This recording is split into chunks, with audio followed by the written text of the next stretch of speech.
আসসালামু আলাইকুম, সবাই কেমন আছেন? আশা করি সবাই অনেক অনেক ভালো আছেন। আবারও চলে এসেছি নতুন একটি রেসিপি নিয়ে। আমার আজকের রেসিপি হলো মিষ্টি কুমড়া আলু দিয়ে ছোলা রেসিপি।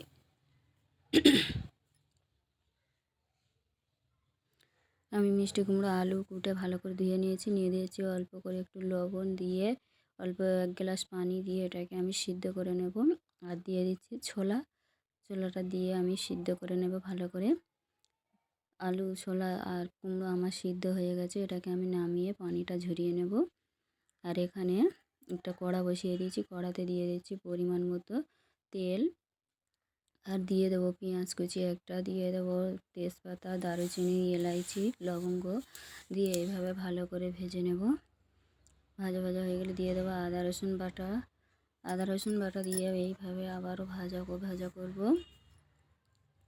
ভাজা ভাজা হয়ে এলে এবারে ওর মধ্যে অল্প একটু পানি দিয়ে এবারে আমি গুঁড়ো মশলা অ্যাড করে দেব।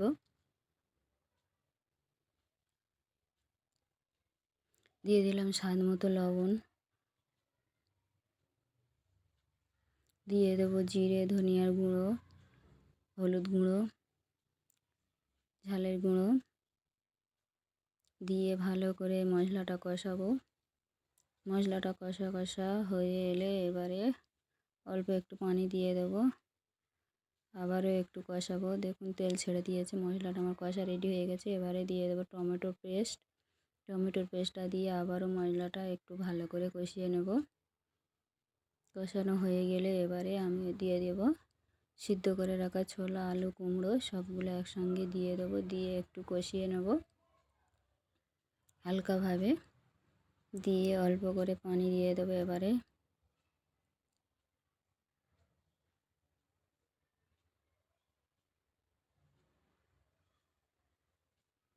পানিটা দিয়ে এবারে আমি এটাকে ঢেকে রেখে দেব শুকনো হয়ে আসা পর্যন্ত। দেখুন তরকারিটা আমার রেডি হয়ে গেছে।